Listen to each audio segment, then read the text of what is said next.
España crece, o eso nos dicen las cifras oficiales del PIB, que la Moncloa exhibe con un triunfalismo casi místico en Bruselas. Sin embargo, tras los neones de la Gran Vía y las terrazas abarrotadas de la Costa del Sol, se esconde una realidad mucho más incómoda y volátil. Somos, en esencia, el gigante con pies de barro. Nuestra economía sigue encadenada a un modelo de bajo valor añadido, donde el sector servicios y el turismo de masas actúan como un analgésico temporal, pero no curan la enfermedad estructural que padecemos. Mientras el IBEX 35 intenta mantener el tipo frente a la volatilidad global, la productividad languidece y la inversión real huye hacia mercados con reglas de juego más predecibles. No se dejen engañar por el ruido de las maletas en los aeropuertos ni por el consumo frenético de fin de semana. La robustez que pregona el relato oficial es un espejismo sostenido por el gasto público desbocado y una deuda que ya hipoteca el futuro de las próximas 3 generaciones. En este primer acto de nuestra radiografía, analizaremos por qué España, a pesar de sus cifras macroeconómicas de fachada, sigue siendo el eslabón más débil ante cualquier cambio de viento en la eurozona. Bienvenidos a la cruda realidad del milagro español. El síntoma más alarmante de esta fragilidad no se encuentra en las gráficas de crecimiento del PIB, sino en el buzón de correo de millones de hogares españoles, la revisión anual de la hipoteca. Tras una década de tipos de interés en terreno negativo o cercanos a cero, el despertar ha sido brutal. El Euribor, ese índice que dicta la salud financiera de la clase media, ha protagonizado una escalada vertical que ha pillado a contrapié a una sociedad altamente endeudada. España sigue siendo un país de propietarios, pero de propietarios hipotecados a tipo variable. Cada subida de puntos básicos por parte del Banco Central Europeo se traduce automáticamente en cientos de euros menos de renta disponible al mes para las familias. Esta asfixia financiera es el verdadero termómetro de la economía real, un goteo constante que erosiona el poder adquisitivo, mientras los precios en los lineales de los supermercados no dejan de subir debido a un IPC que se resiste a doblegarse. El consumo privado, el gran motor del crecimiento post-pandemia, empieza a mostrar signos de agotamiento severo. La fiesta del crédito barato ha terminado y la resaca está siendo para muchos insoportable. No es pesimismo, es aritmética básica. Si el coste de la vivienda devora más del 40% del salario neto, el modelo de consumo interno simplemente colapsa. Estamos ante una trampa de liquidez doméstica de dimensiones preocupantes. España es hoy un rehén de la política monetaria dictada en Frankfurt por el Banco Central Europeo. Cuando el BCE sube los tipos de interés para enfriar una economía alemana recalentada, el impacto en la periferia ibérica es desproporcionado. No tenemos soberanía monetaria. Operamos con una moneda diseñada para realidades industriales que no son las nuestras. A esto se suma el espectro de la inflación energética, un impuesto silencioso, que ha perforado los márgenes de nuestras pymes y disparado el IPC subyacente a niveles alarmantes. A pesar de la tan cacareada excepción ibérica, la dependencia externa nos hace vulnerables a cualquier vaivén en los mercados del gas o el petróleo. Es un shock de oferta clásico que la política monetaria estándar no sabe gestionar sin riesgo de recesión. Si Frankfurt sigue apretando las tuercas para salvar el valor del euro, nuestra recuperación se asfixiará. Si no lo hace, la inflación devorará los ahorros de los españoles. Estamos atrapados en una arquitectura que prioriza la estabilidad del norte sobre el crecimiento del sur. Es la geometría variable del dolor económico europeo, donde Madrid siempre parece llegar tarde a la mesa de decisiones cruciales. Mirar hacia atrás es revivir el trauma de 2008, cuando el acrónimo PIX nos tatuó el estigma de la insolvencia en la frente. Hoy, España intenta desmarcarse de ese club de los periféricos, con un crecimiento superior al de Alemania, el otrora motor gripado de Europa. Sin embargo, la comparación es tramposa. Mientras Berlín sufre una crisis de modelo industrial, nosotros seguimos arrastrando un déficit fiscal crónico que ni los vientos de cola han logrado sanear del todo. La prima de riesgo, ese fantasma que casi nos expulsa del euro, duerme hoy bajo el colchón de seguridad del BCE, pero nuestra deuda pública sobre el PIB sigue siendo una losa que nos diferencia drásticamente de los vecinos del norte. A diferencia de Italia con su estancamiento secular o Grecia con su austeridad de hierro, España ha optado por una huida hacia adelante mediante el gasto público expansivo. Pero cuidado, la complacencia es el preludio del desastre. Si el modelo alemán está en cuidados intensivos por su dependencia energética, el español está en la cuerda floja por su bajísima productividad. No somos Alemania, ni pretendemos serlo, pero ignorar las lecciones de la gran recesión nos condena a repetir el ciclo de burbuja y estallido que ya conocemos de sobra. El poder adquisitivo en España sigue a la saga de la media europea, y esa es una brecha social que ningún dato macroeconómico de fachada puede maquillar. La herida más sangrante de nuestra economía no está en el déficit fiscal, sino en el rostro de una juventud condenada al paro juvenil crónico o a la precariedad de los contratos temporales. España ostenta el triste liderazgo europeo en desempleo de menores de 25 años, una generación sobrecualificada que se estrella contra un mercado laboral que solo ofrece salarios de subsistencia. Mientras tanto, la clase media española, ese pilar de estabilidad democrática desde la transición, se desvanece por el sumidero de la inflación y una presión fiscal asfixiante. A esto se suma el drama habitacional. Vivir en Madrid o Barcelona se ha convertido en un deporte de riesgo financiero. El acceso a la vivienda no es un derecho, sino un lujo prohibitivo, donde los alquileres devoran más del 50% o 60% del salario neto de un trabajador medio. La gentrificación y la falta de oferta real han expulsado a los locales de sus propios barrios, creando ciudades vitrina para turistas, mientras sus ciudadanos se ven obligados a la periferia de la periferia. Es una fractura social interna que amenaza con dinamitar la cohesión del país. Sin vivienda y sin empleos dignos, el ascensor social en España no es que esté estropeado, es que ha dejado de existir para millones de españoles. El sueño de la propiedad ha muerto, dejando paso a una nación de inquilinos empobrecidos y jóvenes sin proyecto de vida posible. Ante esta tormenta perfecta, la respuesta desde el Palacio de la Moncloa ha sido fiarlo todo a la providencia de Bruselas. Los fondos Next Generation EU se presentaron como el Plan Marshall del siglo XXI, una lluvia de millones destinada a transformar nuestro modelo productivo hacia lo digital y lo verde.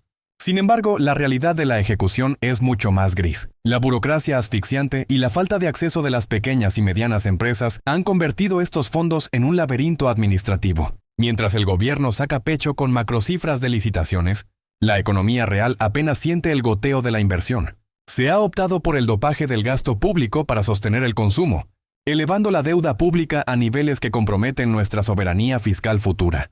No se están acometiendo las reformas estructurales necesarias en el mercado de trabajo o en el sistema de pensiones. Se están poniendo parches con dinero prestado. La complacencia de Madrid ante los ojos de la Comisión Europea es peligrosa. El dinero no es infinito y las reglas fiscales de la UE volverán. Es el riesgo de vivir de las rentas de una solidaridad europea que, tarde o temprano, tendrá fecha de caducidad y exigirá cuentas claras. Ante este escenario de asfixia, el ciudadano español ha activado el modo supervivencia, rescatando ese ingenio histórico para capear temporales. La cesta de la compra se ha convertido en un campo de batalla cotidiano, donde las marcas blancas han ganado la guerra definitiva frente a los grandes grupos de distribución, reflejando una pérdida de poder adquisitivo que las estadísticas oficiales a menudo intentan diluir. Pero no todo es contención de gasto. Hay una mutación silenciosa en la estructura económica de los hogares. España se ha volcado masivamente hacia el autoconsumo energético, llenando los tejados de paneles solares desde Andalucía hasta Galicia, no por una súbita conciencia ecológica, sino por pura autodefensa ante el atraco del recibo de la luz. Al mismo tiempo, una parte de la fuerza laboral está migrando hacia el sector tecnológico y el nomadismo digital, buscando salarios en euros que no se evaporen antes de final de mes.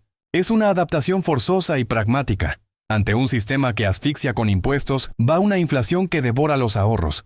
La sociedad civil busca refugio en la eficiencia, va la digitalización por cuenta propia. El sálvese quien pueda financiero se ha institucionalizado como la única estrategia viable para no caer en la exclusión. Mientras el modelo estatal sigue anclado en recetas del siglo pasado, que ya no sirven para la España de 2026. El elefante en la habitación de la economía española tiene nombre y apellidos: deuda pública y déficit fiscal crónico. Mientras los discursos oficiales se centran en el crecimiento trimestral, la montaña de deuda sigue rozando niveles que en cualquier otra época habrían provocado el rescate inmediato del país.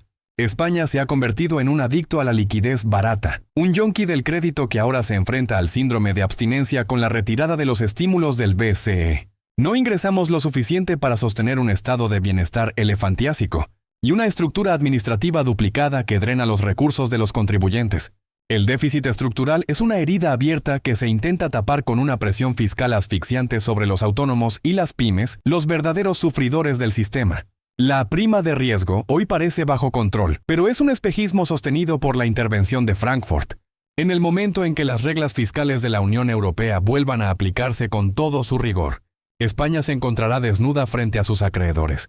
Estamos gastando hoy el dinero de los españoles de 2040, una hipoteca generacional que nadie en la Moncloa parece dispuesto a auditar con honestidad.